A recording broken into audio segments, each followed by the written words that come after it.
Assalamualaikum warahmatullahi wabarakatuh. Kepada yang terhormat Bapak Ropai selaku perwakilan dari Kepala Sekolah SDN 1 Gedung Karya Citu yang hari ini berhalangan hadir. Kepada yang berbahagia Ibu Ovinela sebagai CGB Angkatan 10 Kabupaten Tulang Bawang yang berasal dari SDN 1 Gedung Karya Citu, Kecamatan Rawacitu Selatan, dan Bapak Ibu peserta diseminasi budaya positif yang akan dibawakan oleh Ibu Ovinela, Sarjana Pendidikan.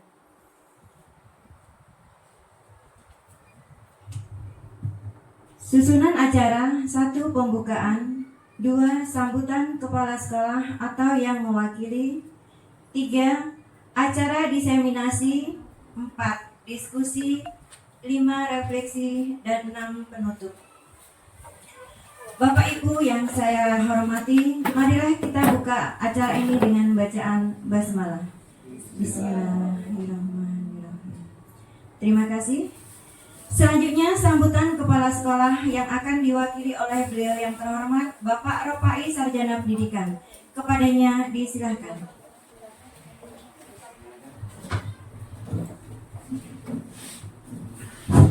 Assalamualaikum warahmatullahi wabarakatuh. Dan salam sejahtera buat Bapak Ibu yang menganut kepercayaan selain Islam.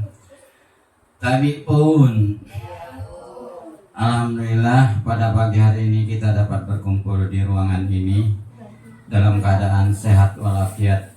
Puji dan syukur kita panjatkan kehadirat Allah Subhanahu wa taala sehingga kita dapat melaksanakan kegiatan ini, yaitu diseminasi budaya positif yang nanti akan disampaikan Ibu Ovinela ya, Ovinela SPD. Salawat dan salam marilah kita sanjungkan kepada junjungan kita Nabi Muhammad SAW yang telah membawa kita ke alam yang terang benderang, dan mudah-mudahan kita nanti di yaumil qiyamah kita diakui sebagai umatnya. Amin ya rabbal alamin. Bapak Ibu yang saya hormati, di sini saya mewakili Ibu Kepala Sekolah SD Negeri 1 Gedung Karya Citu menyampaikan bahwa permohonan maaf kepada Ibu Nela karena pada pagi hari ini Ibu sedang dalam tugas atau dinas luar, sehingga pada kegiatan ini beliau menyerahkan kepercayaan untuk menyampaikan beberapa hal tentang kegiatan yang dilakukan oleh Ibu Nela. Harapan kami dalam kegiatan ini, marilah kita bersama-sama mendengarkan apa yang disampaikan Ibu Nela ya, sehingga apa yang terdapat di dalam diseminasi budaya positif ini, kalau di sini kan budaya positif, budaya yang bagus-bagus ya, kita laksanakan apa yang menjadi harapan kita semua. Dan di sini Ibu Nela ini kan angkatan ke-10 ya. Mudah-mudahan Bapak Ibu yang memenuhi syarat untuk menjadi calon guru penggerak dapat bergerak juga, dapat menyusul Ibu Nela dan Bu Penny yang sudah terdaftar ya, sudah terdaftar dalam angkatan ke-11 nanti. Jadi informasi itu dapatkan terus dari PMM apa dari mana Bu ininya. Pokoknya informasi itu dapatkan terus dari grup-grup ya, yang belum terdaftar ya agar supaya segera mendaftar, sehingga sekolah kita menjadi sekolah yang di dalamnya terdapat guru-guru penggerak yang aktif menggerakkan kawan-kawan. Nah, bagi kawan-kawan yang tidak memenuhi syarat, mungkin karena sudah umur tua, ya marilah kita bersama-sama mendorong Bapak Ibu guru dari belakang yang memberikan semangat kepada mereka sehingga mereka dapat bergerak dengan sebaik-baiknya, sehingga sekolah kita menjadi sekolah favorit di Rawacitu Selatan ini. Kira-kira itu saja sambutan dari saya mewakili Kepala Sekolah SD Negeri 1 Gedung Karya Citu. Untuk selanjutnya mari kita ikuti apa yang disampaikan oleh Ibu Nela SPD. Sekian, terima kasih kepada Allah Subhanahu wa taala. Saya mohon ampun, dan kepada Bapak Ibu guru sekalian saya mohon maaf yang sebesar-besarnya. Saya tutup. Wassalamualaikum warahmatullahi taala wabarakatuh.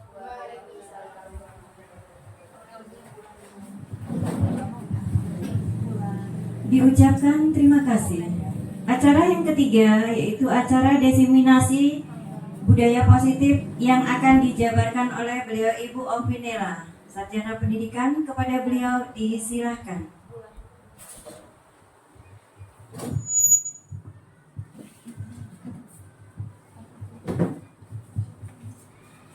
Bismillahirrahmanirrahim. Assalamualaikum warahmatullahi wabarakatuh. Selamat pagi, salam sejahtera bagi kita semua. Tabi pun. Baik Bapak Ibu, di sini saya akan menyampaikan pemahaman dan penerapan budaya positif. Saya ada pantun untuk Bapak Ibu. Tolong dijawab dengan cakep ya. Pagi-pagi menggoreng terasi. Saat makan jangan berisik. Saya di sini mau presentasi, semoga bisa seru dan asik. Terima kasih Bapak Ibu. Sepertinya sudah agak lemes, mari kita awali dengan ice breaking Bapak Ibu. Yuk berdiri semua Bapak Ibu ya. Kita awali dengan ice breaking supaya lemes-lemesnya hilang, jadi semangat.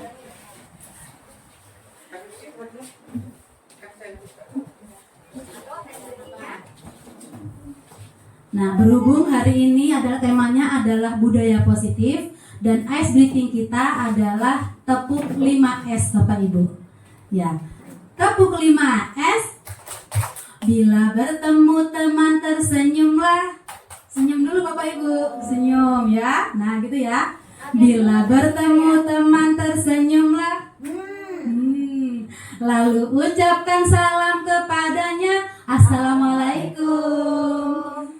Sapa apa kabarnya, sopanlah terhadapnya, santunlah tanda cinta padanya. Oke, ulangi Bapak Ibu ya. Yo, tepuk 5S. Belum. Tepuk 5S. Bila bertemu teman tersenyumlah. Lalu ucapkan salam kepadanya. Assalamualaikum.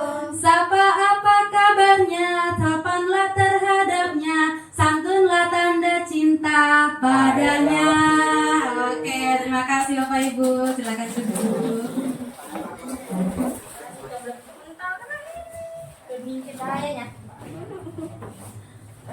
Dari judulnya budaya positif, Bapak Ibu, apa sih budaya positif itu Bapak Ibu? Kemudian apa budaya positif itu kemudian? Kebiasaan atau perilaku yang dilakukan, setiap dilakukan dan berjalan positif. Iya, baik, terima kasih. Aplaus dulu dong untuk Budian. Yeay. Budaya positif adalah kegiatan-kegiatan yang positif yang dilakukan di lingkungan kita, seperti kita ini lingkungan sekolah. Tolong Bu Feni videonya. PowerPoint dulu boleh. Nah, itu.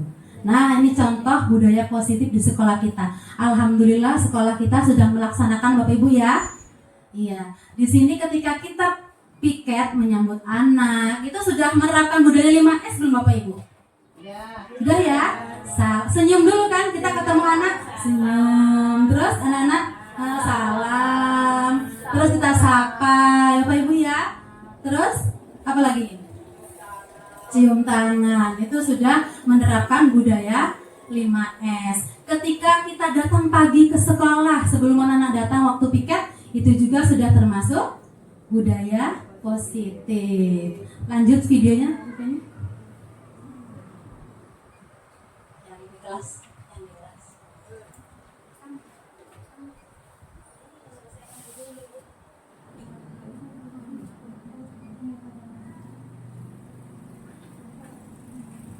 Nah, dalam kelas ketika kita pulang sekolah atau masuk kelas, tentunya anak-anak berbaris Bapak Ibu ya.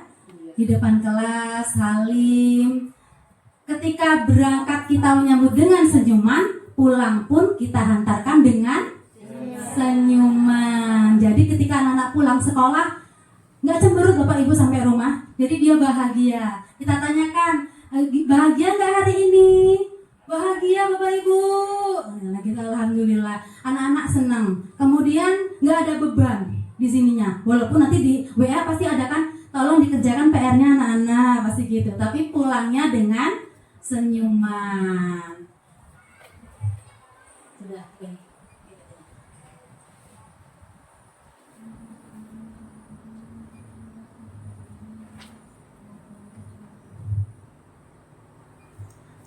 Di dalam budaya positif ini ada konsep-konsep inti.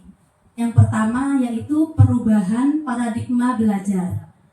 Kemudian ada disiplin positif, ada nilai-nilai kebajikan, ada kebutuhan dasar manusia, ada motivasi perilaku manusia, ada posisi kontrol guru, keyakinan kelas, dan segitiga restitusi.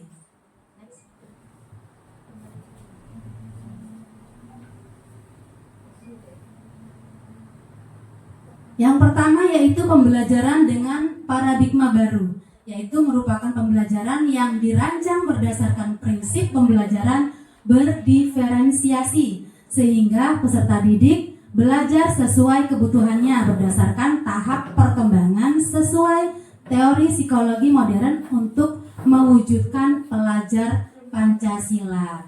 Jadi dimensi-dimensi pelajar Pancasila ini sudah kita ketahui terlebih dahulu Bapak Ibu.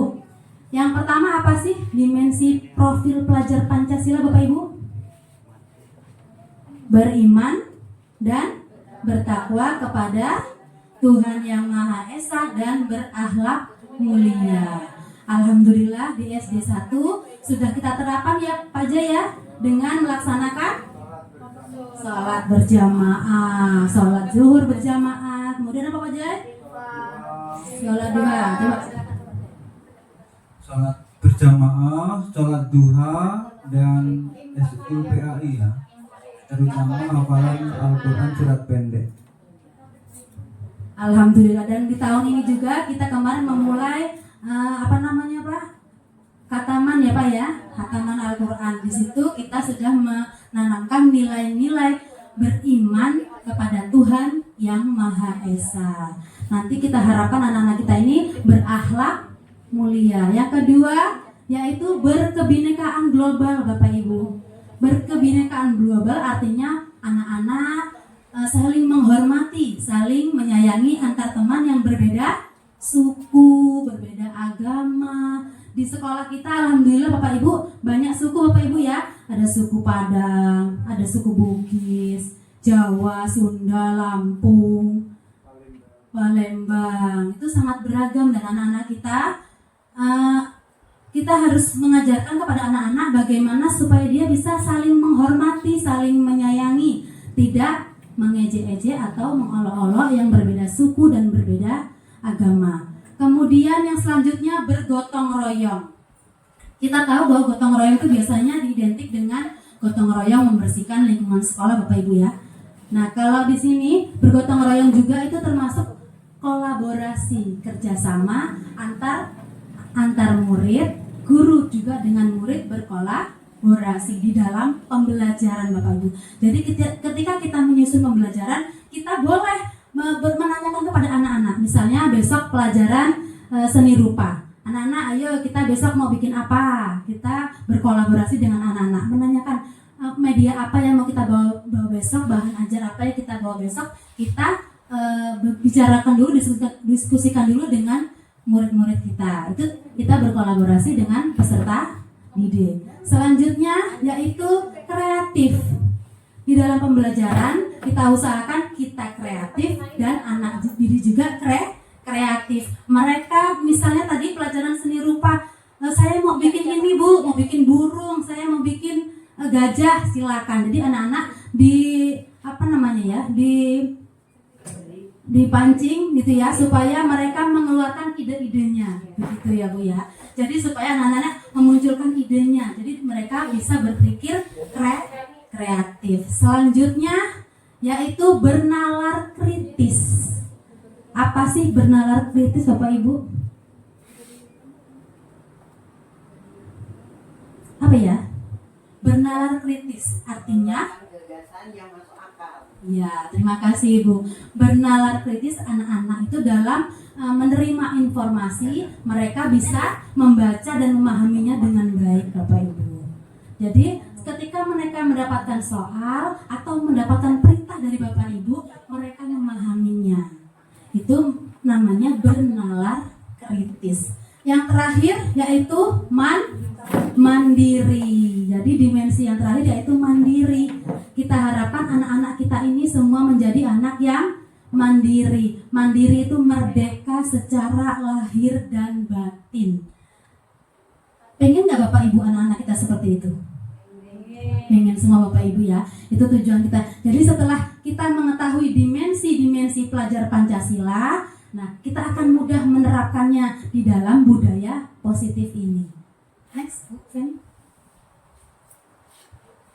Selanjutnya di dalam penerapan budaya positif ini ada miskonsepsi. Miskonsepsi yang pertama itu bahwa guru itu bisa mengontrol murid. Itu ilusi Bapak Ibu ya. Pada pertemuan sebelumnya dengan Bu Santi, ada Bu Hesti yang mengepalkan tangan Bapak Ibu ya. Terus ada yang merayu kan. Kata Bu Hesti, dia punya sesuatu yang berharga di sini. Kemudian yang merayu ini nggak bisa merayu Bu Hesti. Karena yang mengontrol Bu Hesti adalah Bu Hesti. Adalah dirinya sendiri, bukan orang lain. Jadi yang mengontrol murid-murid itu adalah murid-murid itu sendiri, bukan kita gurunya. Mungkin murid ini akan nurut dengan kita, tapi dalam jangka waktu yang pendek. Jangka waktu ketika kita nggak ada, mereka ya begitu lagi, karena tidak ada motivasi intrinsik dalam diri peserta didik tersebut. Kemudian ada lagi ilusi bahwa kritik dan membuat rasa bersalah maupun menguatkan karakter itu bisa mengontrol murid. Misalnya hari ini si Denny datang terlambat. Kemudian kita tanya sama Denny, kenapa datang terlambat? Saya bangunnya kesiangan Bu. Terus kita jawab, Denny nggak kasihan apa sama Bu Guru kalau Denny terlambat terus kamu nilainya kecil, nanti ibu yang disalahin sama orang tua Denny. Ibu yang dimarahin Bu Kepala Sekolah. Nah, itu membuat anak merasa bersalah. Jadi di situ kontrol kita sebagai guru itu ilusi Bapak Ibu. Itu tidak ngaruh sama anak-anak. Yang selanjutnya, ilusi bahwa penguatan positif, efektif dan bermanfaat. Penguatan positif itu seperti kita menasehati anak-anak itu setiap hari. Memang berpengaruh Bapak Ibu, cuman itu dalam jangka waktu pendek. Kalau kita ingin dalam jangka waktu yang panjang, kita harus menumbuhkan motivasi intrinsik. Yang selanjutnya adalah ilusi bahwa orang dewasa berhak memaksa.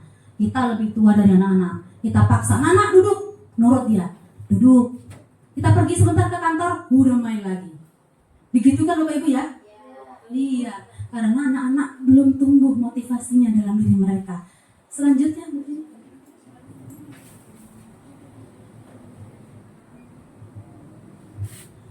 nah, untuk mengubah paradigma stimulus respon ke pendekatan teori kontrol. Jadi kalau teori stimulus respon itu realitas atau berubah kebutuhan kita itu sama. Kalau dalam teori kontrol, kebutuhan kita itu berbeda. Kalau yang di stimulus respon, semua orang melihat hal yang sama. Kalau di teori kontrol, setiap orang memiliki gambaran berbeda. Jadi ketika anak-anak memiliki kesalahan Bapak Ibu, kalau di stimulus respon itu melihatnya tuh hal yang sama. Kalau pada teori kontrol tidak. Karena ketika anak-anak berbuat kesalahan itu pasti ada alasannya.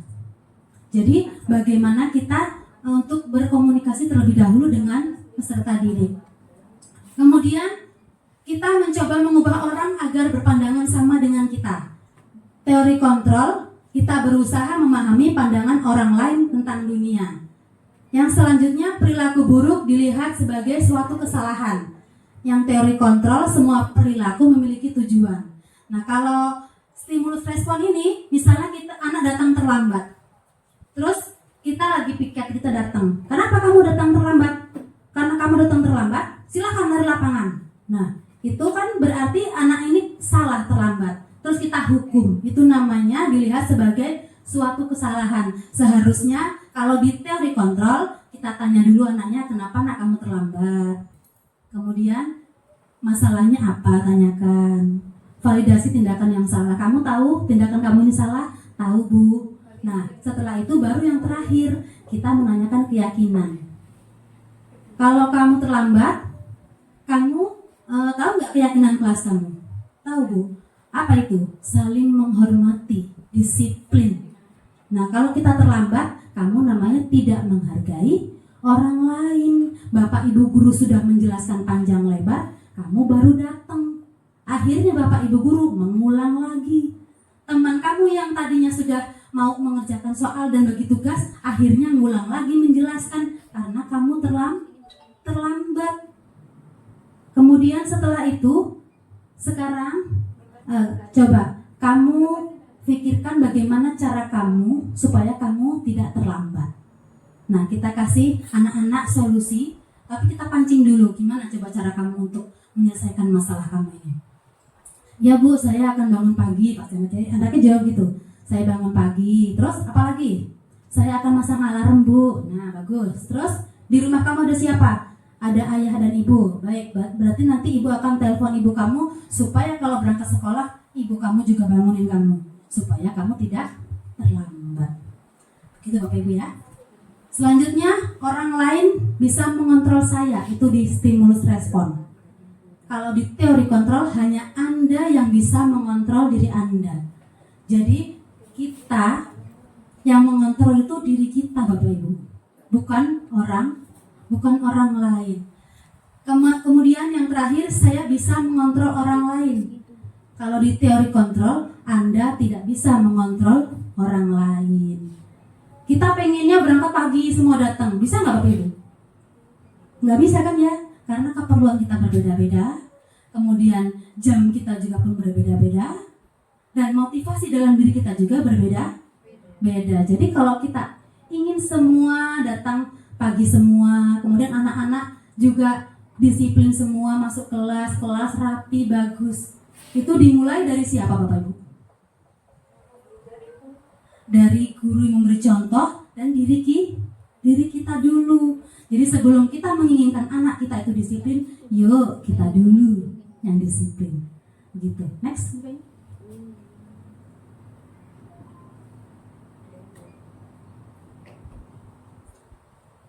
Disiplin positif. Ketika mendengar kata disiplin, apa yang terlintas pada Bapak Ibu? Bu Wati, apa ya? Disiplin. Ketika ibu mendengar disiplin itu yang terlintas apa? Anak mengikuti tata tertib yang sudah diberlakukan di suatu instansi atau di lingkungan sekolah tempat siswa belajar. Ya, terima kasih Bu. Benar ya. Jadi disiplin itu biasanya kita dengar tentang aturan. Anak-anak kalau ikut aturan berarti dia disiplin. Nah, kalau di sini disiplin itu berasal dari kata disiplina yang artinya belajar.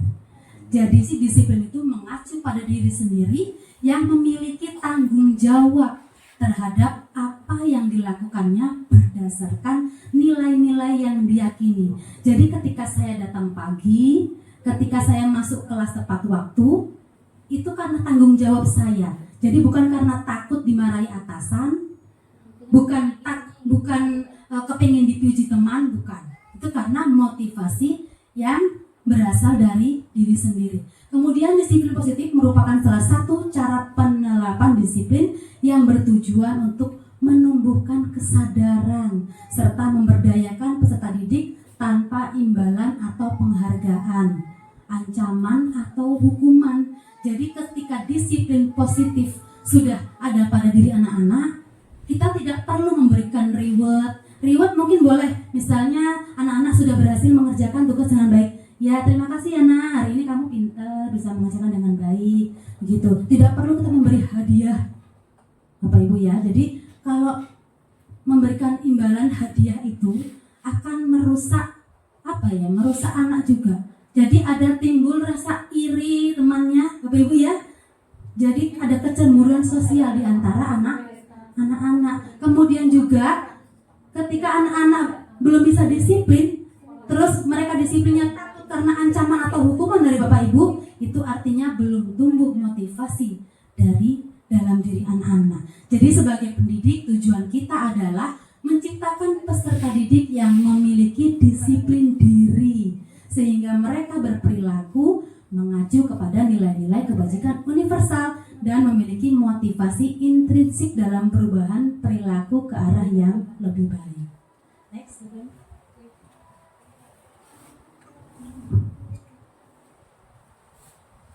Selanjutnya nilai-nilai kebajikan, nilai yang disepakati bersama itu terlepas dari suku bangsa, agama, bahasa maupun latar belakangnya. Jadi contoh nilai kebajikan atau institusi organisasi yang pertama profil pelajar Pancasila, yaitu beriman dan bertakwa pada Tuhan Yang Maha Esa, berakhlak mulia, berkebinekaan global, gotong royong, mandiri, kreatif, dan bernalar kritis. Kalau di primary years program itu ada toleransi, rasa hormat, integritas, mandiri, menghargai, antusias, empati, keingintahuan, kreativitas, kerjasama, percaya diri, dan komitmen. Sedangkan pada keterampilan hidup atau life skill itu dapat dipercaya, lurus hati, pendengar yang aktif, tidak merendahkan orang lain, dan memberikan yang terbaik dari diri. Selanjutnya ada kebutuhan dasar manusia. Jadi yang punya kebutuhan dasar itu tidak hanya murid, guru juga punya kebutuhan dasar, Bapak Ibu ya. Setiap manusia punya kebutuhan dasar. Apa sih kebutuhan dasar itu, Bapak Ibu? Contohnya seperti apa?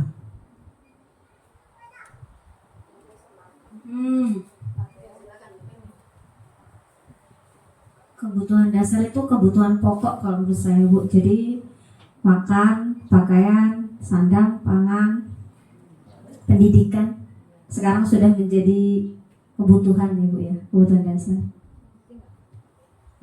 Terima kasih Bu Penny. Jadi kebutuhan dasar manusia adalah segala sesuatu yang kita lakukan untuk mendapatkan apa yang kita inginkan.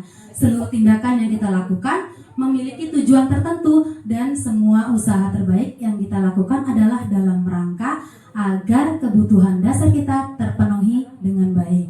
Next Bu Penny. Nah, inilah dia kebutuhan dasar manusia, Bapak Ibu. Jadi ketika murid kita itu melakukan kesalahan, berarti ada salah satu kebutuhan dasarnya yang belum terpenuhi.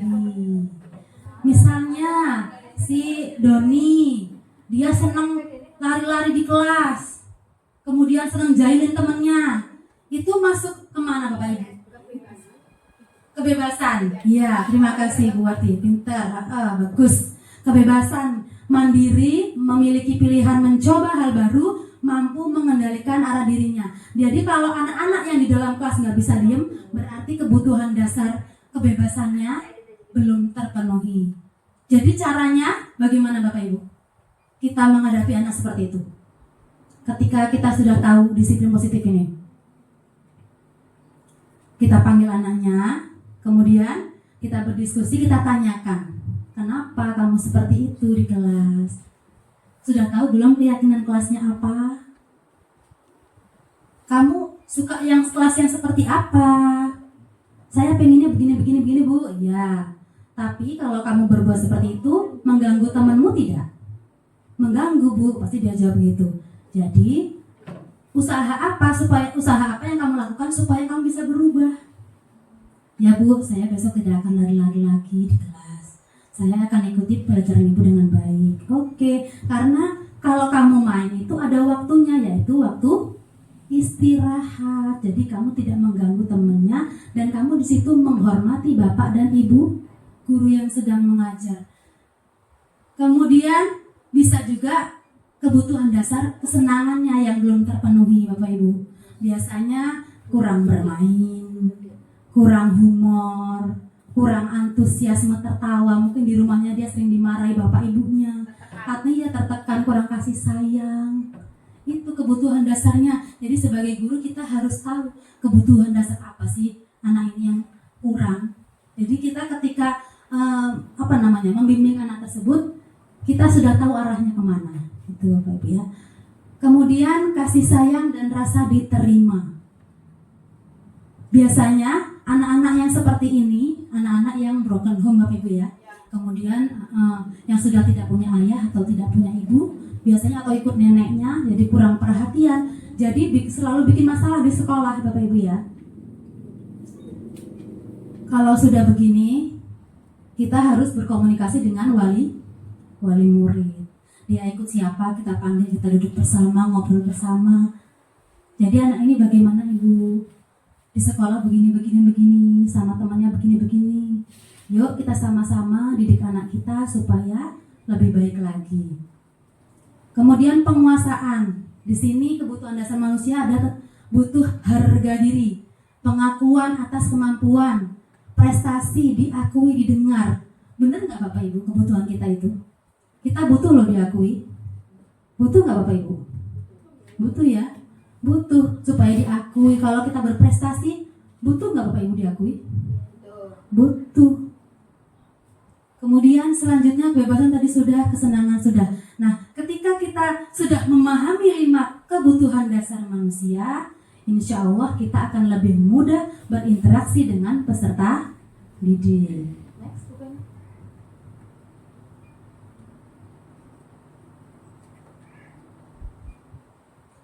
Di sini ada motivasi perilaku manusia. Jadi ketika seseorang melakukan sesuatu, biasanya ada tujuannya. Yang pertama, untuk menghindari ketidaknyamanan atau hukuman. Misalnya Bapak Ibu pakai helm. Kalau Bapak Ibu pakai helm, tujuannya untuk apa Bapak Ibu? Untuk keamanan diri sendiri dan Iya. lalu lintas tertib begitu. Iya, terima kasih. Supaya menjaga keselamatan dan keamanan kita. Itu berarti sudah ada motivasi dalam diri kita akan pakai helm ketika berkendaraan. Kalau kita motivasinya takut nanti ditilang polisi. Nah, itu masih motivasi eksternal, belum dari dalam diri. Yang Belum. pakai salon. Iya. Mulai jawabnya enggak. Kenapa malah sikap wes? Ya, kemudian untuk mendapatkan imbalan atau penghargaan dari orang lain. Saya mau datang pagi biar dipuji ibu kepala sekolah Nah, itu motivasinya berarti masih apa Bapak Ibu? Masih eksternal. Iya. Pengakuan dari orang lain. Iya, karena dia melakukan sesuatu yang baik, ingin dipuji dan mendapat penghargaan. Tapi kalau yang terakhir ini untuk menjadi orang yang mereka inginkan dan menghargai diri sendiri dengan nilai-nilai yang mereka percaya. Nah, inilah motivasi intrinsik. Saya mau datang pagi lah, biar nanti di sekolah saya bisa menyiapkan pembelajaran untuk anak saya. Bisa sarapan dulu ya Bu ya, sampai sekolah bisa sarapan dulu. Nanti masuk kelas saya bisa nyambut anak-anak. Itu karena ada rasa tanggung jawab dari dalam diri. Lanjut, Bu Feni.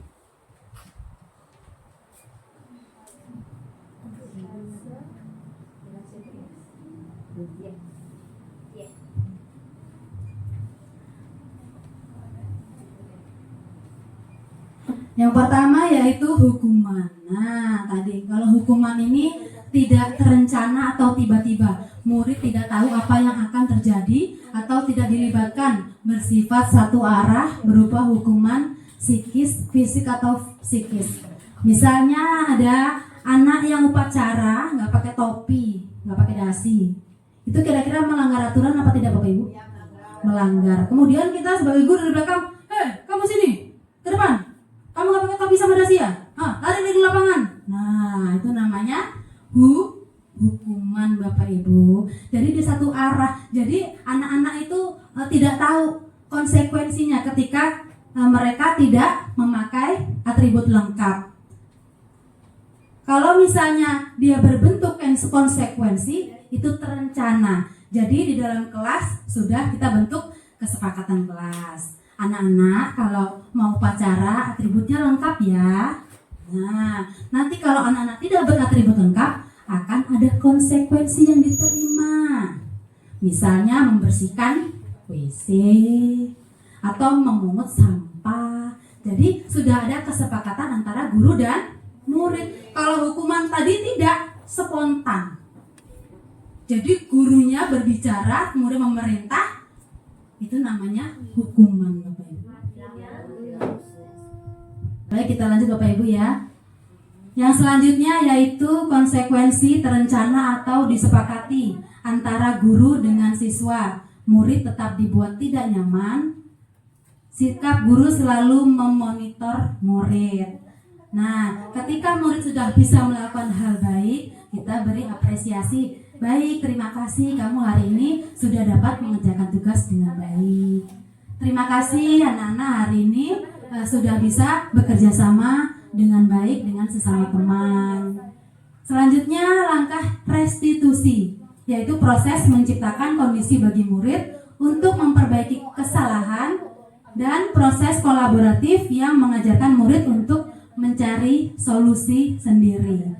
Jadi di dalam restitusi Bapak Ibu, ya, restitusi itu ketika anak-anak kita mengalami masalah, jadi kita sebagai guru harus berdiskusi bersama murid tersebut. Kita tanyakan dulu pertama dengan menstabilkan identitas. Kemudian kita validasi tindakan yang salah, dan yang terakhir kita tanyakan keyakinan anak-anak tersebut. Tahu kenapa ibu panggil? Kenapa? Kenapa nih kok bisa terlambat masuk kelas? Kamu kesiangan. Nah, terlambat masuk kelas, sementara teman-teman sudah mulai belajar hampir 1 jam, itu menurut Niko suatu kesalahan atau tidak? Baik, Niko berbuat kesalahan itu manusiawi. Yang namanya manusia pasti pernah berbuat salah. Yang terpenting kita harus belajar dari kesalahan dan berusaha untuk memperbaikinya. Nah, sekarang ibu tanya, Niko terlambat masuk kelas itu tentu ada alasannya. Coba kenapa terlambat? Saya pergi pasar malam dengan kakak. Pasar malam. Pulangnya jam berapa? Jam 11 malam, Bu. Terus tidurnya jam berapa? Jam 12. Nah, kalau begitu berarti tidurnya juga sudah telat ya? Ya, Bu. Jika terlambat masuk kelas sesuai dengan keyakinan kelas, kita atau tidak? Ya, Bu. Nah, menurut Niko, keyakinan kelas apa yang sudah Niko langgar? Itu ya, Bu.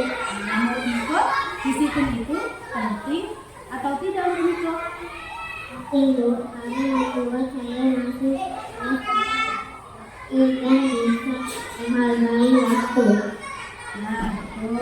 Menghargai waktu itu sangat penting dan sangat bermanfaat untuk kita, seperti pekerjaan kita tidak menumpuk dan kita juga bisa melatih rasa kepedulian. Ya, Bu. Saya bisa sudah terlambat masuk kelas. Saya minta maaf, Bu. Ya, sikap Niko sudah sangat baik, sudah dilakukan dengan cara Niko minta maaf. Kemudian menurut Niko, apa yang akan Niko lakukan agar tidak terlambat masuk kelas? Saya akan tidur cepat dan tidak akan ikut ke pasar malam lagi, kecuali malam minggu atau besok saya akan masuk kelas tepat. Baik, Niko sudah menemukan solusinya dan ibu akan bekerja sama dengan orang tua Niko agar tidak terlambat lagi masuk kelas. Baik, Bu. Terima kasih. Sekarang silakan Niko kembali ke kelas. Baik, Bu. Karena ya, tadi ibu dapat laporan dari ketua kelas. Katanya kamu harus bikin karya sama Satna. Kesal kenapa?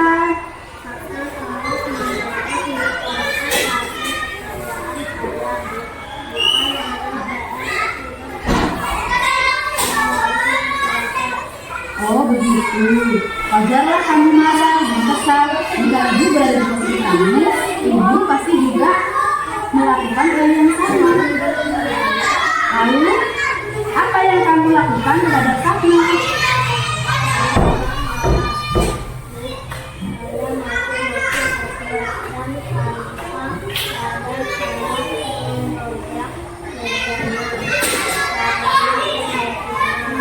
Oke, nah pasti kamu berbuat seperti itu ada alasannya kan?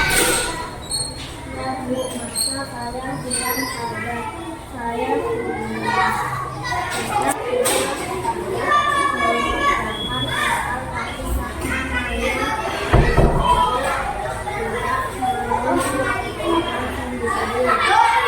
Wajarlah kamu merasa marah karena kamu tidak yakin pekerjaan kamu dicontek begitu saja dengan Fatma. Ibu sangat menghargai tindakan kamu yang tidak berbuat lebih dulu daripada itu. Dengan misalnya mukul. Sekarang coba kamu pikirkan, tindakan kamu marah sampai mengebrak meja, apakah itu sesuai dengan keyakinan kelas kita? Menurut kamu, keyakinan kelas apa yang sudah kamu langgar? Betul. Menurut kamu, saling menghormati antar teman itu penting tidak bagi kamu? Baik. Jika menurut kamu itu penting, jadi keyakinan apa yang harus kamu lakukan ketika kamu sedang marah? Baik. Kamu bersedia memperbaiki masalah ini? Apa yang akan kamu lakukan untuk memperbaiki masalah ini?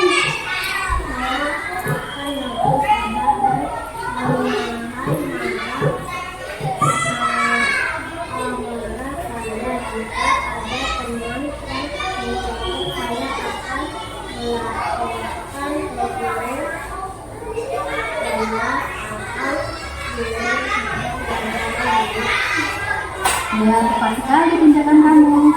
Tetap semangat ya kamu ya.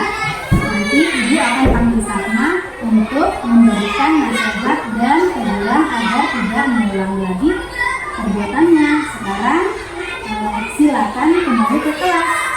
Selamat pagi, nama saya Nicholas Nathanael Surabaya, kelas 1 SD, negeri 1 Gedung Karya Gitu.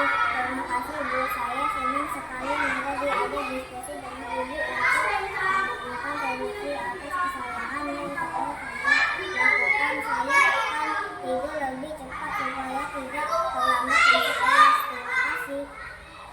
Assalamualaikum warahmatullahi wabarakatuh. Nama saya Kanaya, kelas 1 SD Negeri 1 Gedung Karya Gitu. Nah, saya telah melakukan kesalahan dan dipanggil oleh Bu Ovi. Tetapi Bu Ovi tidak menghakimi saya, justru saya diajak berdiskusi untuk dapat mengendalikan diri dari amarah karena perilaku teman sekelas saya. Saya akan banyak bersabar dan dapat menghormati teman-teman. Terima kasih.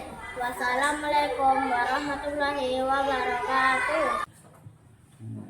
Selanjutnya 5 posisi kontrol guru. Nah, tadi kita sudah sekilas mendengar tentang kontrol guru sebagai penghukum tadi Bapak Ibu ya, yaitu satu arah. Kemudian ada pembuat merasa bersalah. Jadi misalnya anak-anak melakukan sesuatu, kita bilangnya kamu nggak kasih nama bu guru udah capek-capek dari tadi ngomong panjang lebar, kamu nggak merhatikan bu guru. Nah, itu namanya pembuat merasa bersalah. Kemudian sebagai teman, kalau sebagai teman misalnya ada anak datang terlambat, nak kamu besok lagi jangan begitu ya, kamu ini ya besok datangnya pagi-pagi, jangan datang terlambat lagi. Sebagai teman, jadi cara ngobrolnya pun seperti temannya sendiri. Dan yang selanjutnya yaitu sebagai pemantau. Kalau pemantau ini misalnya dia sudah tahu kalau terlambat ke sekolah itu lari keliling lapangan. Kemudian, ayo kamu tahu nggak tadi kesalahan kamu apa? Apa konsekuensinya kalau kamu datang terlambat? Lari pak, langsung lari. Itu namanya sebagai pemantau. Dan yang terakhir yaitu sebagai manajer. inilah yang posisi kontrol guru yang terbaik Bapak Ibu sebagai manajer.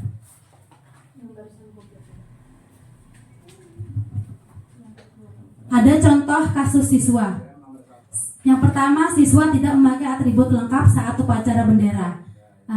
Tipe guru yang sebagai penghukum yaitu pasti akan menyuruh anak tersebut hormat pada bendera selama 1 jam. Kamu udah nggak pakai sendal, nggak pakai sepatu warna hitam, nggak pakai dasi, nggak pakai topi. Ayo sekarang kamu hormat pada bendera 1 jam. Nah itu sebagai penghukum. Selanjutnya sebagai pembuat merasa bersalah. Berapa kali Bapak Ibu harus memberitahu kamu selalu saja mengecewakan ibu bapak. Nah itu berarti kita menyalahkan peserta didik. Jadi anak-anak itu merasa kecewa dan mereka bisa menyalahkan diri mereka sendiri. Selanjutnya kasus siswa tidak memakai atribut lengkap saat upacara bendera, posisi kontrol guru sebagai teman. Jadi Bapak Ibu gurunya bilang, ayo dong ikuti aturan sekolah, tolong bantu Bapak Ibu ya sekali ini. Tuh, ya sudah tidak apa-apa, yang lain kali jangan berbuat seperti ini lagi ya. Nah itu posisi kontrol sebagai teman. Yang selanjutnya sebagai pemantau. Kamu sudah melanggar peraturan sekolah, kamu tahu konsekuensinya. Setelah upacara, kamu beli atributnya ke koperasi dan jangan diulangi lagi ya. Nah itu sebagai pemantau. Selanjutnya sebagai manajer. Nah ini dia Bapak Ibu. Ketika kita sebagai manajer, kita akan menanyakan terlebih dahulu kepada anak tersebut. Kamu tahu adik kesalahan kamu itu apa? Iya tahu Bu, anaknya jawab gitu. Kira-kira bagaimana kamu memperbaiki kesalahanmu? Ya Bu, besok saya kalau hari Minggu saya akan siapkan atribut saya di meja. Kemudian saya masukin tas supaya hari Senin saya nggak ketinggalan lagi Bu. Nah bagus. Kamu ingat itu ya Adi ya. Nanti Ibu akan telepon ibu kamu supaya ibu kamu juga bisa mengingatkan ketika kamu berada di rumah.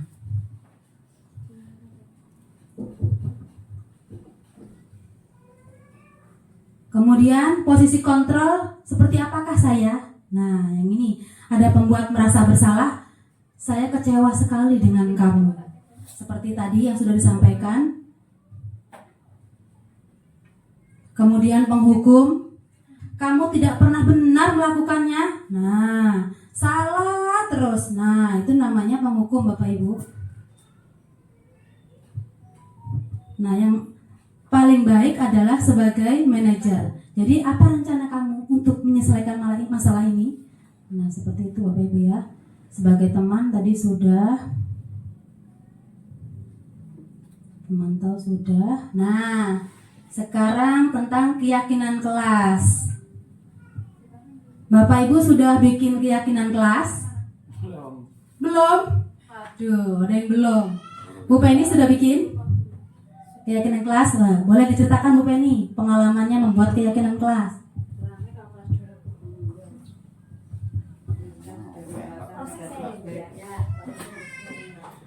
Baik. Ketika di kelas saya membuat keyakinan kelas, jadi anak-anak tersebut kita sambil duduk kita berdiskusi. Kita apa sih Nak yang membuat kita harus melakukan sesuatu dengan sesuai peraturan sekolah? Pertama seperti itu. Ada yang menjawab, ini Bu, datangnya tepat waktu. Boleh, tulis. Yang kedua, apalagi? Itu Bu, buang sampah di tempatnya. Terus ada lagi yang bilang, ini Bu, piket karena kelas kita suka kotor. Seperti itu. Banyak lagi anak-anak yang lainnya. Ada juga yang membantah Bu. Pokoknya seru kala itu. Jadi sama-sama Bu. Jadi saya tuh mendengarkan mereka.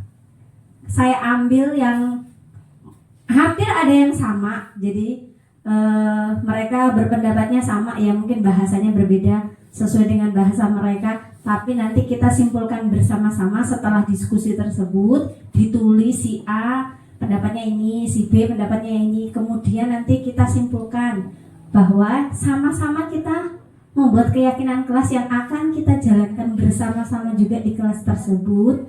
Dari poin 1 sampai poin 10 seperti itu Bu. Jadi sama-sama. Jadi setiap mereka melakukan kesalahan, apa kesepakatan kelas kita yang sudah kita sepakati sama-sama. Misalnya hari ini kelasnya kok kotor, coba dilihat sih Nak, bagaimana kelas kita hari ini? Kotor Bu.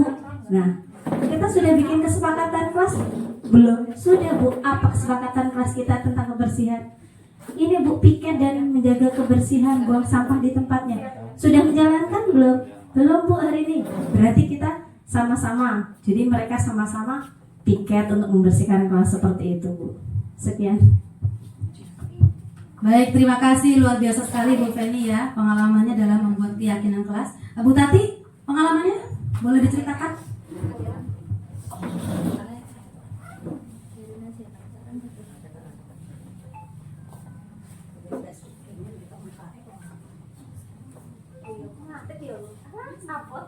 Baiklah Bapak Ibu, saya mau menularkan atau menceritakan bagaimana saat saya membuat keyakinan kelas di kelas saya. Pertama, saya ucapkan kepada anak-anak saya, nah anak, kalau yang namanya suka, kita bergembira, kita bareng-bareng, pasti nanti akan enak ya kita rasakan. Itu apa sih Bu? Kata Anis seperti itu. Karena murid saya namanya Anis itu sangat luar biasa. Nah saya bilang, sekarang gini ya, kalian kan ada kalanya saat piket kalian gak piket, saat masuk kelas belajar, kamu tuh ada yang makan, ada yang izin keluar. Nah maksud Bu Guru, supaya kendala-kendala itu tidak kita lakukan, kita buat apa? Ada yang salah jawab perjanjian Bu. Iya, ada yang jawab perjanjian Bu Opi. Itu yang bilang si Rizky. Bikin perjanjian Bu. Jadi kita tuh bikin perjanjian, nggak usah jalan-jalan di kelas, nggak usah pergi ke WC kalau lagi Bu Guru menjelaskan supaya kita nggak ketinggalan dan bla bla bla bla, masih banyak lagi begitu Bu Opi. Nah akhirnya kalau Bu Penny tadi kan secara langsung ya, saya bikin, silahkan siapkan kertas 1 lembar, kita akan membuat keyakinan kelas. Bukan perjanjian ya Nak ya, kita namakan keyakinan kelas. Nah keyakinan kelas itu nanti apa yang sudah tertulis di situ kita tulis nanti di papan tulis. Nah akhirnya mereka nyobek kertas menulis, sama hanya seperti Bu Feni, banyak yang sama, tidak boleh jalan-jalan si A si B nulis itu juga. Jadi Bu Opi untuk ngambil apa yang harus kita jadikan kesepakatan itu saya tulis. Yang belum ada saya tulis, yang sudah ada tinggal saya kasih torus. Dari 1, 2, 3, 5 gitu. Nah akhirnya jadilah kesepakatan kelas kami. Dan itu sudah saya ketik, sudah kami tempel di dinding kelas. Begitu, terima kasih Ibu. Beri aplaus dulu dong untuk Tati dan Bu Penny. Alhamdulillah sudah buat keyakinan kelas. Dan untuk yang belum, semoga segera Bapak Ibu ya. Jadi dalam pembentukan keyakinan kelas ini ada banyak sekali manfaatnya untuk kita dan peserta didik kita. Di dalam pembuatannya Bapak Ibu, itu keyakinan kelas itu bersifat abstrak, kemudian berupa pernyataan yang universal. Terus kita buatnya pernyataan positif. Jadi jangan ada kata-kata dilarang membuang sampah sembarangan, tapi kata-katanya apa? Ayo Buanglah membuang sampah di tempat yang Iya, kalimat positif yang ditulis ya Bu ya. Buanglah sampah pada tempatnya. Menjaga kebersihan. Kalau misalnya tidak boleh menyakiti teman, bikinnya gimana kata-katanya? Saling menyayangi. Pinter, bagus sekali. Terima kasih Bu Wati. Saling menyayangi. Tidak boleh mukul sama teman. Gimana kata-katanya? Saling menghormati. Kata-katanya itu singkat dan mudah diingat. Jadi kata-kata positif yang kita tulis, jangan nulisnya tidak boleh makan, tidak boleh ngobrol, tidak begitu ya Pak Ibu ya. Saling menghormati, saling menyayangi, menjaga kebersihan. Terus kemudian semua warga sekolah atau warga di kelas dilibatkan dalam membuat keyakinan kelas. Jadi namanya keyakinan kelas ya kita buat sama-sama dengan murid. Kalau kita yang bikin sendiri kemudian kita tempel di dinding, itu namanya peraturan kelas. Cuma kita yang tahu.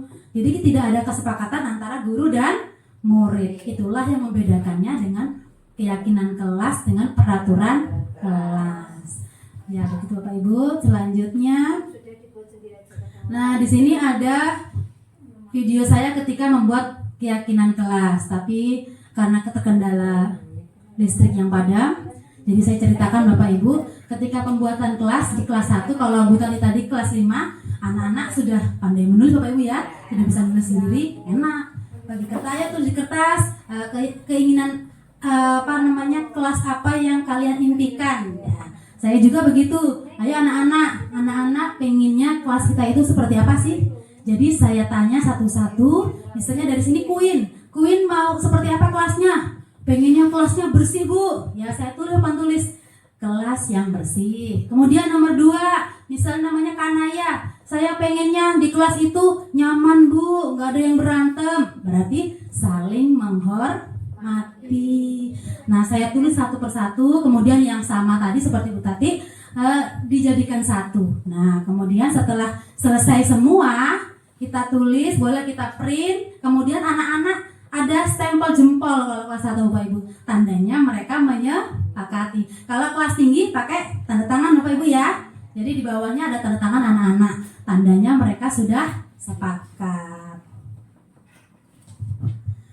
Selanjutnya segitiga restitusi.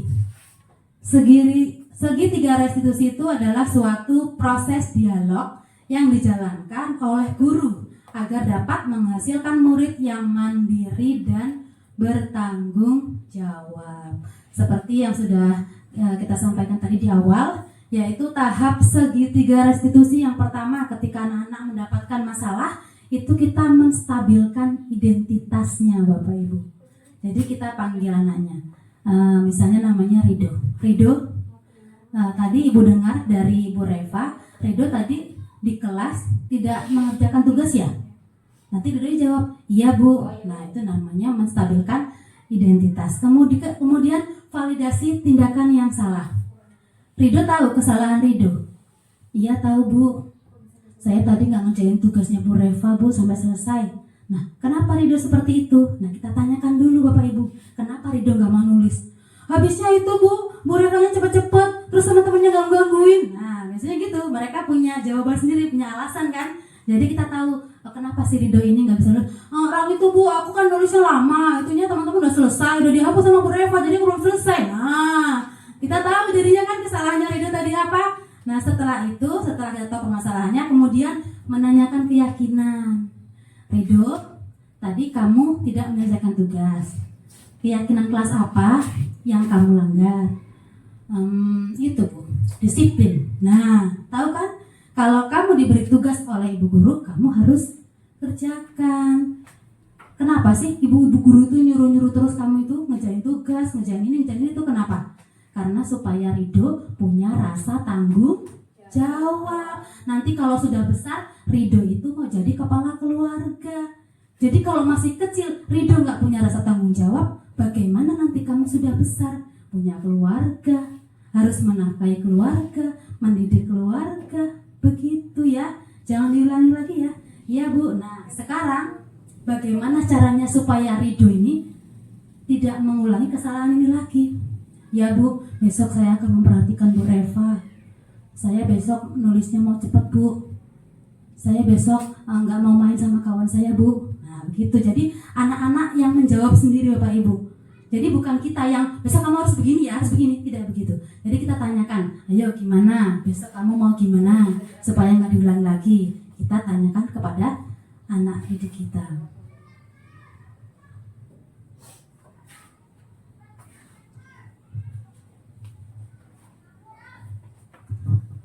Menstabilkan identitas. Jadi dalam menstabilkan identitas tadi, yang pertama kita bisa berkata kepada anak kita, berbuat salah itu wajar nak, tidak ada manusia yang sempurna. Ibu bapak juga pernah melakukan hal itu. Ibu bapak tidak mau mencari siapa yang salah, tapi ibu bapak ingin mencari solusi dari permasalahan ini. Nah, itu cara kita menstabilkan identitas. Kemudian validasi tindakan yang salah. Jadi kita berkata kepada anak kita, kamu pasti punya alasan mengapa melakukan ini. Padahal kamu bisa loh melakukan yang lebih buruk daripada ini. Kamu melakukannya karena mempertahankan sesuatu yang penting bagimu. Dan yang terakhir tadi menanyakan keyakinan kelas. Apa sih keyakinan kelas kita? Nilai-nilai apa yang telah disepakati bersama? Seperti apa gambaran sebuah kelas yang ideal menurut kamu? Kamu ingin menjadi orang yang seperti apa? Itu menanyakan keyakinan. Kemarin saya sudah mempraktikkan penerapan restitusi Bapak Ibu. Jadi ada 2 kasus, ada 2 anak saya yang melakukan kesalahan. Yang pertama, Niko itu datang terlambat. Kemudian yang kedua, Kanaya, dia menggebrak meja di kelas karena berantem dengan temannya. Jadi di situ saya panggil Niko. Niko, kamu tahu kenapa ibu panggil ke sini? Iya tahu bu, dia jawab begitu. Kenapa? Karena terlambat bu. Kenapa kamu terlambat Niko? Saya bangun kesiangan bu, tadi malam habis saya pasar malam. Pulangnya jam berapa? Jam 12. Niko tahu apa keyakinan kelas kita? Tahu bu. Datang kelas tepat waktu. Berarti Niko melanggar yang mana? Disiplin bu. Oke. Yang terakhir menanyakan keyakinan. Jadi usaha apa yang Niko lakukan supaya besok tidak terlambat lagi? Nah seperti tadi Bapak Ibu ya, solusinya yang sudah saya jelaskan di atas tadi. Kemudian yang terakhir ada penutup. Dalam penerapan program budaya positif, hendaknya guru memiliki standar kepribadian profesional dan sosial yang baik, di mana guru mampu merefleksikan dirinya dalam posisi kontrol saat ini, bagaimana perjalanan dirinya sebagai among atau manajer yang menuntun murid-muridnya menjadi insan yang mandiri, merdeka, dan bertanggung jawab. Nah, sebelum lanjut ke diskusi, ya Bapak Ibu, kita ice breaking lagi. Boleh berdiri semuanya? Biar nggak lemes nih, biar nggak capek nih. Jadi harus berpasangan Bapak Ibu, berdua-berdua. Berdua-berdua. Nah, ini berdua, harus pasangan. Pak Pai boleh sama Pak Jai, Ibu tadi sama Bu Nisa. Oke. Ya. Ya, ini ice breakingnya yaitu instruksinya up down. Jadi tangannya bentuknya Pernah di kelas ini. Kalau saya bilang up, ini ke atas. yang paling bawah ke atas. Iya. Itu Bu Wati sama Bu Rosa selang-seling. Nah, berarti kalau saya bilang up, yang paling bawah ke atas. Apa ya? Kalau yang saya bilang down, yang paling atas ke bawah. Nah, harus selang-seling, Pak. Nanti yang terakhir saya bilang mulai. Nah, dipukul yang kena pukul itu kalah. Gitu. Saya bilang mulai. Nah, pukul semuanya gitu ya. Lah orang di dong. Ya. Pukulin dah. Ya. Ya, siap Bapak Ibu ya. Nah, yang kena pukul kalah. Berarti harus dengarkan instruksi dan konsentrasi. Yo. Up. Kalau saya bilang up, berarti ke atas. Up ke atas. Oh iya, kan bilang up ke atas. Kalau down ke bawah. Yo. Up. Up itu masih belum kan terus aja ke atas terus gitu. Belum. Kalau saya bilang mulai, baru nanti baru pukul gitu. Ya, lagi gitu. Ya. Konsentrasi. Up.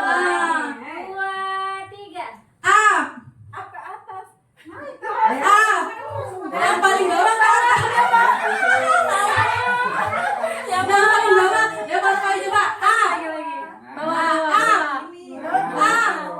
Nah, itu maksud para pahit maksud. Nah, lagi down. Kalau down yang paling atas ke bawah. Down. Down. Nah, udah bisa Bapak Ibu ya? Nah, siap ya, yuk rekam.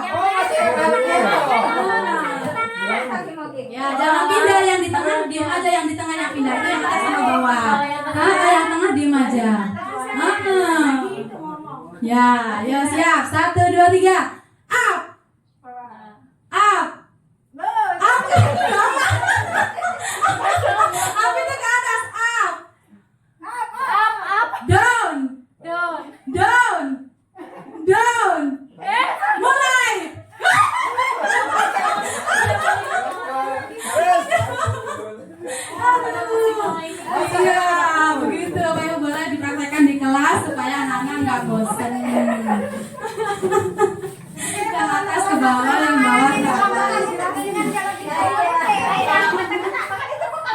yang ini.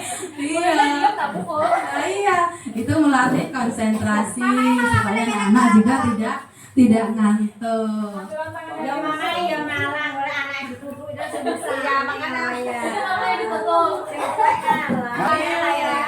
Terima kasih Bapak Ibu. Selanjutnya adalah sesi diskusi.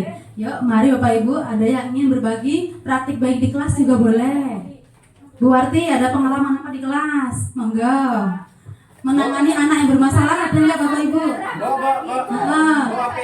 Oh ya. Ini ada tanggapan. Boleh Pak, boleh. Tanggapi tentang disiplinnya. Sini Pak, kesini. Masuk Pak. Maju Pak. Assalamualaikum warahmatullahi wabarakatuh. Ini tadi kita sudah membahas panjang lebar ya. Yang saya ambil dari segi disiplinnya. Karena disiplin ini merupakan hal yang sangat vital dan sangat perlu. Jadi jangan kita meminta disiplin itu anak yang disiplin. Kalau bisa, kita harus memberikan contoh disiplin kepada anak-anak. Saya perhatikan terutama ketika kita sedang upacara. Nah, ini banyak kita menuntut anak kita untuk disiplin, tapi kita sendiri tidak disiplin. Iya, kita berdiri di depan menghadap anak-anak dari kelas 1 sampai kelas 6 kan memperhatikan kita, melihat kita. Sementara kita saat upacara kita ngobrol dengan kawannya.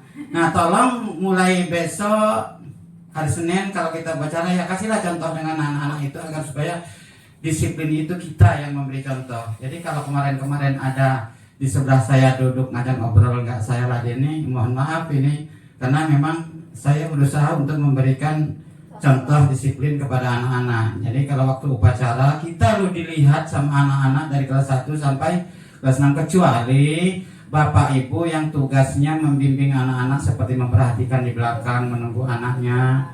Kemudian anaknya ada yang duduk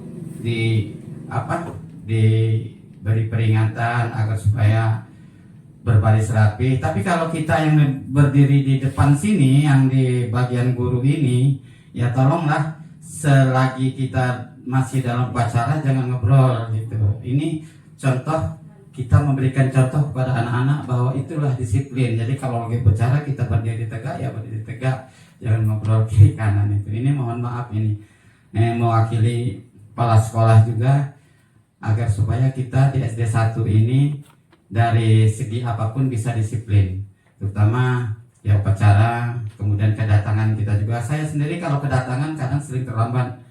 Nah, kemudian masuk ke dalam kelas kita menegur anak terlambat ya, sementara kita sudah bel, harusnya kan 5 menit sebelum pelajaran dimulai kita sudah masuk ke dalam kelas, tapi kadang tak perhatikan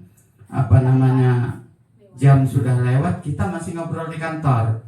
Jadi tolong agar supaya disiplin ini mari kita bersama-sama merubahnya, melaksanakannya agar supaya sekolah kita menjadi lebih baik dari sebelum-sebelumnya. Kira-kira itu saja ya himbauan dari saya mengenai disiplin ini. Kalau umpamanya ini berkenan, mari kita melaksanakan bersama-sama. Ya tergantung disiplin itu tergantung dari kita sendiri, datangnya dari diri kita sendiri. Apa tadi kalau datangnya dari diri sendiri? Motivasi intrinsik, motivasi yang datangnya dari dalam diri kita sendiri. Terima kasih. Wassalamualaikum warahmatullahi wabarakatuh. Beri aplaus dulu dong untuk Pak Ropari. Terima kasih Pak Ropari, masukan dan tanggapannya luar biasa sekali. Sama-sama kita punya sama visi dan misi yang sama Bapak Ibu ya. Kita ingin mendisiplinkan anak, ingin sekolah kita ini bagus. Jadi kita mulai dari diri kita. Pak Jai, monggo tanggapannya Pak Jai. Tanggapan dari Pak Ropari. Dari kegiatan Yayasan itu Pak Jan, kegiatan apa? Terima kasih atas waktunya. Buat saya pribadi setelah mendengarkan uraian dari Bu Opi sangat memberikan pencerahan bagi saya, terutama saya sebagai guru bidang tadi yang sudah lama namun belum memiliki pengetahuan yang luar biasa seperti Bu Opi. Insya Allah dengan mendengarkan uraian hari ini saya akan merubah cara pembelajaran saya sebagai guru bidang tadi dengan sebaik-baiknya menurut kemampuan yang saya miliki. Terima kasih. Alhamdulillah, aplaus dulu dong untuk Pak Jai. Alhamdulillahirrahmanirrahim. Mudah-mudahan ada perubahan yang lebih baik lagi. Tadi Bu Rosa atau Bu Warti yang ingin menanggapi, monggo. Terima kasih. Assalamualaikum warahmatullahi wabarakatuh. Saya pribadi sepaham dengan Pak Jailani. Alhamdulillah berkat ikut hari ini, pencerahan hari ini, saya bisa membuka pikiran saya untuk kedepannya. Selama ini saya masih menerapkan seperti yang lama ya. Karena saya merasa belum umur pada saat itu. Tapi setelah melihat ini saya sudah mulai mempunyai pemikiran nanti kedepannya seperti apa yang akan saya laksanakan. Jadi terima kasih Bu Owi. Sangat memberikan pencerahan ke diri saya pribadi. Alhamdulillah saya terima, positif banget bagi diri saya pribadi dan untuk lingkungan sekolah kita luar biasa. Benar-benar aplaus untuk Bu Opi, terima kasih banyak. Saya benar-benar memberikan sampai merinding. Itu memang benar-benar untuk acuan diri saya sendiri. Alhamdulillah. Saya sebagai orang tua sangat terima kasih kaum muda memberikan ide-ide yang bagus, terutama untuk saya pribadi. Ya, terima kasih banyak. Mungkin kedepannya kalau saya masih diberi waktu, diberi kepercayaan, insya Allah akan saya terapkan walaupun tahap tidak semuanya ya, akan merubah sistem saya sesuai dengan karakter minat bakat anak. Terima kasih banyak. Alhamdulillah, terima kasih. Alhamdulillahirrahmanirrahim. Terima kasih Bu Warti. Yang terakhir Pak Nardi dong. Pengen dengar suara Pak Nardi. Sakit gigi, Bu. Oh, saya gigi, mohon maaf Pak. Ya, Bu Linda atau siapa? Bu Tati, Bu Dian? Bu Linda, enggak Bu Linda. Oke. Yang penting diutarakan. Bisa sih. Bisa aja nya. Terima kasih. Mengeluh. Hari ini Assalamualaikum warahmatullahi wabarakatuh. Dengan mengikuti kegiatan Bu Opi, saya menambah ilmu lagi, wawasan yang banyak. Terima kasih ya Bu Opi sudah membimbing kami dalam kegiatan. Ya, assalamualaikum warahmatullahi wabarakatuh. Tadi terakhir, ayo.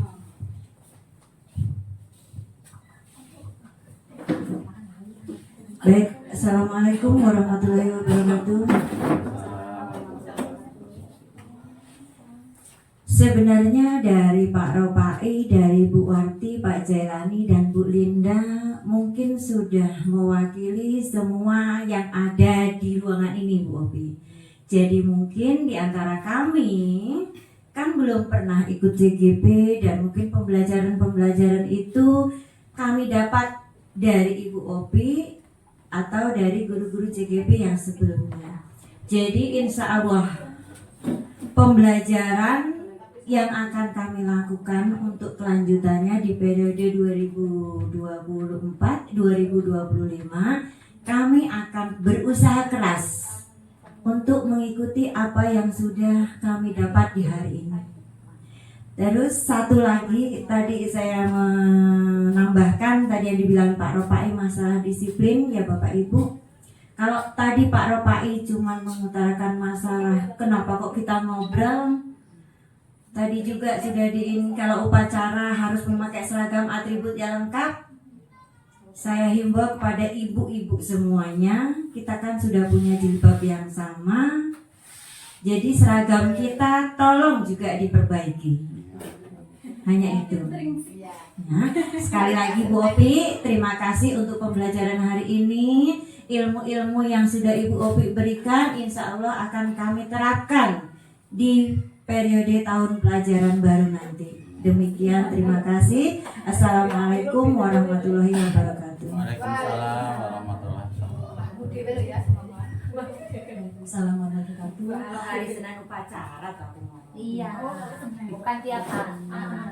Cikotnya Aman berarti kalau nggak sama. Iya, terima kasih Bapak Ibu. Saya pribadi mengucapkan terima kasih dan apresiasi sebesar-besarnya kepada Bapak Ibu yang telah berkenan untuk mengikuti acara pada hari ini. Mudah-mudahan kedepannya sekolah kita menjadi lebih baik lagi. Dan untuk yang belum membuat keyakinan di kelas, monggo segera dibuat agar memudahkan kita dalam menerapkan budaya positif di sekolah kita Bapak Ibu ya. Karena sesuai dengan visi kita ya Bu Tati ya. Visi kita itu apa Bapak Ibu ya? Oh, banyak sekali nggak hafal ya. Di antaranya ada disiplin itu. Oh iya, di antaranya ada disiplin ya. Aktif, efektif. Pembelajaran aktif, efektif. Pembelajaran aktif, efektif, menyenangkan. Kemudian anak-anaknya beriman, bertakwa kepada Tuhan Yang Maha Esa. Baik, terima kasih Bapak Ibu. Saya mohon maaf atas segala kekeliruan dan kehilafan saya dalam menyampaikan materi. Kalaupun ada yang kekeliruan itu datangnya dari saya sendiri, dan kepada Allah saya mohon ampun. Astagfirullahaladzim, astagfirullahaladzim, astagfirullahaladzim. Saya akhiri dengan pantun ya Bapak Ibu. Tadi kan dibuka dengan pantun, ditutup juga dengan pantun. Tolong dijawab dengan cakep ya. Jalan ke lembah tidaklah rata, di ujung kali tumbuh melati. Saya mohon maaf segala kata. Presentasi ini semoga mengena di hati. Saya akhiri wabillahi taufiq wal hidayah. Wassalamualaikum warahmatullahi wabarakatuh.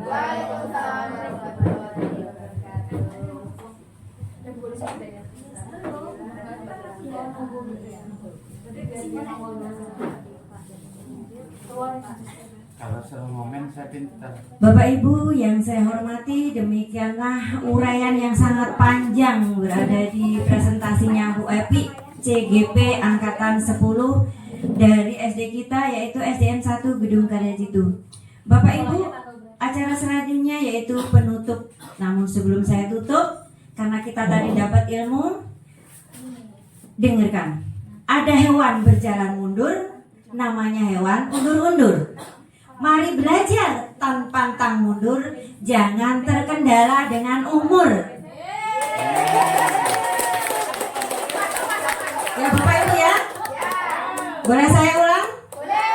Tolong dijawab dengan cakep. Ada hewan berjalan mundur, namanya hewan undur-undur. Mari belajar pantang mundur, jangan terkendala dengan umur. Terima kasih. Baiklah. Ada hewan berjalan mundur, namanya undur-undur. Namanya hewan undur-undur. Kami, meskipun kami telah berumur, Marilah belajar pantang mundur. Oke. Kita mengajak dulu Pak. Itu kan sudah tekad kalau punya Pak Ropai. Iya. Nah Pak Ropai sudah menjawab, terima kasih. Baiklah Bapak Ibu, acara yang terakhir yaitu penutup.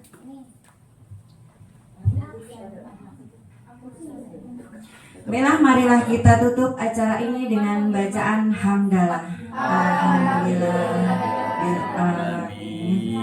Baiklah Bapak Ibu, dengan berakhirnya acara ini, saya sebagai pembawa acara mohon ampun kepada Allah Subhanahu wa Ta'ala dan mohon maaf kepada Bapak Ibu yang ada di ruangan ini, terkhusus kepada Ibu Kepala Sekolah ataupun yang mewakili, dan Ibu Ovi sebagai CGP Angkatan 10.